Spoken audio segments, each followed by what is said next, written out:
Hey,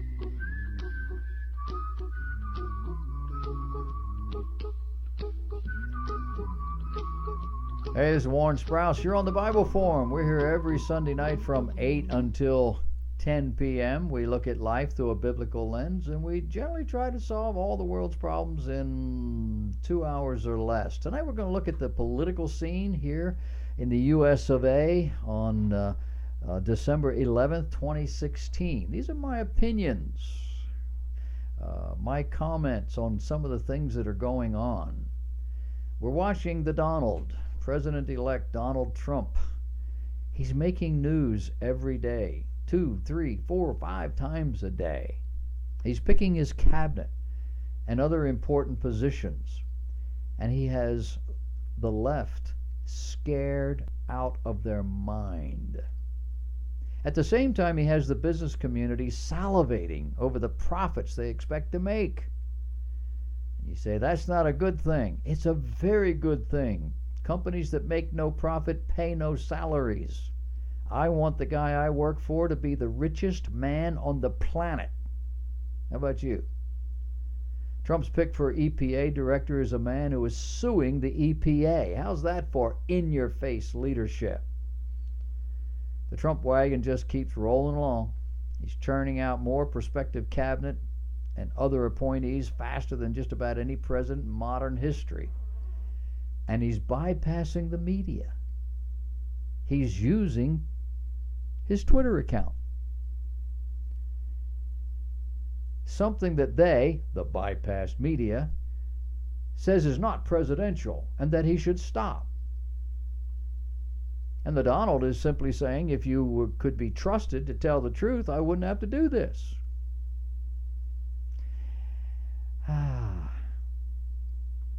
Enter the President of the United States speaking to our military. Did you see this? Did you hear this? He was at MacDill Air Force Base in Tampa, Florida, last Tuesday to talk about the foundation we will leave for the next administration. CNSnews.com reported, characterizing the military's mission as a fight against violent extremism, Obama insisted that soldiers need to rise up against Trump if they feel he is pushing policies that are ill-considered. President Obama told the troops, each of us has the universal right to speak our minds and to protest against authority, to live in a society that's open and free, that can criticize our president without retribution. Why he didn't say this at the beginning of his administration? He went on to insist that a proper U.S. policy against violent extremism is a long-term policy. So rather than offer false promises that we can eliminate terrorism by dropping more bombs or deploying more and more troops or fencing ourselves off from the rest of the world, we have to take the long view of the terrorist threat. We have to pursue a smart strategy that can be sustained. In the time remaining, he said, let me just suggest what I think should guide this approach. The lame duck president went on to blame terrorism and the Second Amendment. Oh, and global warming. Terrorism, global warming, God, and guns. That's what he says is the problem. We're going to talk a little bit about Pearl Harbor Day a little bit later in the show, but you do realize that we beat the Germans and all their associates and the Japanese and all their associates. We beat them all in less than 4 years. How long have we been fighting the Taliban, ISIS, and all their sundry mini groups? Yeah. President-elect Donald Trump has chosen retired Marine General John F. Kelly to run the Department of Homeland Security. Kelly is characterized as a blunt-spoken border security hawk.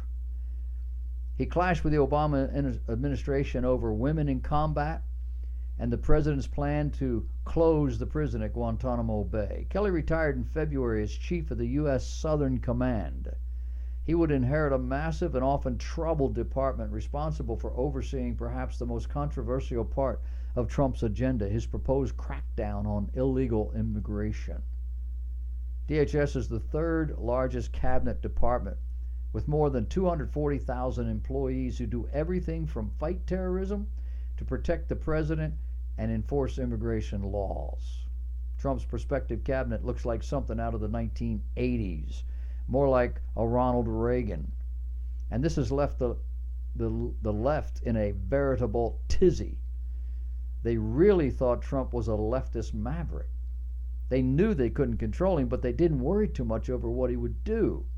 He's a billionaire businessman. Surely he would follow the liberal progressive playbook. Only he isn't. Have you noticed how quickly the markets, large businesses, and investors are responding? They see a return to order and logic, and both are good for business. The left is consigned to whining and mocking the likes of Trump's pick for Secretary of Labor, a guy by the name of Andy Puzder, CEO of CKE Restaurants. You've heard of Hardee's? You've heard of Carl's Jr.? At the same time, the sitting vice president goes on Stephen Colbert's The Late Show to talk about it, and no one thinks this is strange or inappropriate. They call former Breitbart head a white supremacist. The Attorney General pick is a racist. The rest are hardliners. All of that's code. Code for people who believe and follow the Constitution and the laws of the land, not to mention common sense. They also can't understand Trump's affinity for President Obama. He's apparently calling him on a regular basis. I hope he's not asking for advice. Regardless of the politics, the country and the world seem to be responding to Trump's leadership, and he hasn't even been sworn in yet. He set China policy with a phone call. It's not certain, depending on who you hear, whether he called the president of Taiwan or she called him. He swears she called him. But it didn't sit well with China, and it sure didn't sit well with the liberal leaders in our government. We're being told Chinese bombers circled Taiwan before that call was made. Now, Trump has appointed as ambassador of China a man, a progressive Republican by the name of Jon Huntsman, who is not only familiar with but respected by Chinese leaders. A man who believes what Trump did was not only perfectly logical, but an important statement. Trump said later in the week, they haven't played by the rules, and I know it's time that they are going to start. That's pretty direct. It's also pretty provocative. He's talking about not only their political stance, but their economic attacks. He mentioned product dumping, currency manipulation, a massive theft of intellectual property. But other than that, he said they've been wonderful. When was the last time you heard any of that from the White House? The left is worried that Trump's big stick is going to unsettle the world and create all sorts of problems, pressures, and possible dangers. Reality? We are still the big boy on the block. And if the world wants what we have, they will do what we want. Our problem? We haven't taken leadership in this area for the last 10 to 15 years. We're busy playing the global game. But now the globalists' pet projects and ideals are coming unglued. Have you heard about the EU? It's coming down. There are only a few countries with any kind of wealth or power to make that thing work. And they have started acting silly with the currency and with immigration issues and terrorism. And the lesser nations, pawns as they are, know it. But now they're being abused. They aren't going to take it. Great Britain is gone. Italy is gone. Spain is not healthy. Greece is in a mess. And the Eastern European nations, they don't have much power. They're being beset, but they'll follow. The EU passed a law The law said on whatever beach immigrants alive, they are entitled to stay in that country, and that country must absorb them. That's why countries in Europe started building walls.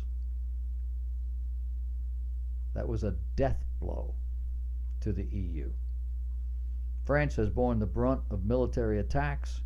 In the Netherlands, people with vacation homes or apartments that they weren't using were required to give them up to immigrants.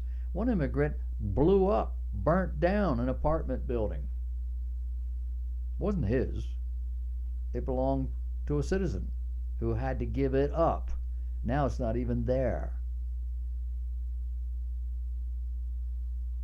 The reality, globalism isn't working.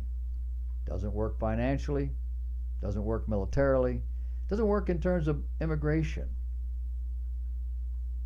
Who was behind this idea of globalism? Well, you can pick a name out of any pot you want to. It's been going around for a lot of years. Let me suggest another one. Satan. I know. But if you read your Bible, you will see that it has always been his purpose to take control of this world. What better way than if all of it is combined under one administrative head, like the United Nations?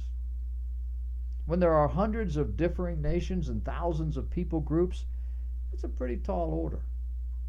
But when you put them all together, you only have to control the head.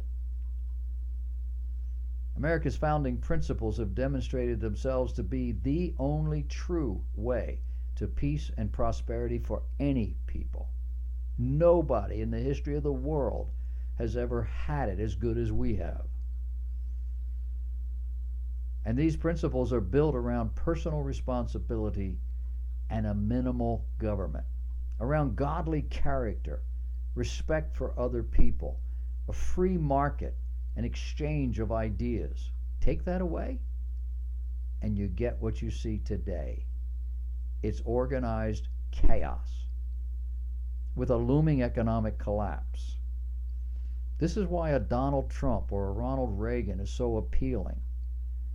But only to those who know, only to those who understand and care about our country and our survival as a people. Young people under 50 years of age have been brainwashed with the liberal progressive line in school, in churches, through popular TV and other media outlets. We're hearing a lot today about fake news. What's fake news? Fake news is what passes for comedy on The Late Show or all the talk shows throughout the daytime. It's what passes for news on many websites and even on mainstream evening news programs. Global warming, illegal gate crashing, invaders of our country, euphemistically called immigrants, fake news. The crying towels are out as the media holds up the poor children who are suffering. But what about the parents who put those poor suffering children on trains and buses pointing north to find a better life? Trains and buses that ran for days getting to the border. People who were victimized all along the way. What about those people? What kind of parent does that? You say, well, they're desperate. Man, you got to be some kind of desperate. Those parents ought to be arrested for child endangerment. Instead, we get scolded for not caring about those children. That's how upside down this world is. Why? Because the foundation is gone and the boundaries no longer exist. The standards are whatever you want them to be. The standards are whatever you believe them to be. That is a very slippery slope. And it's not America. Not the America of the founders. And not the America I grew up in.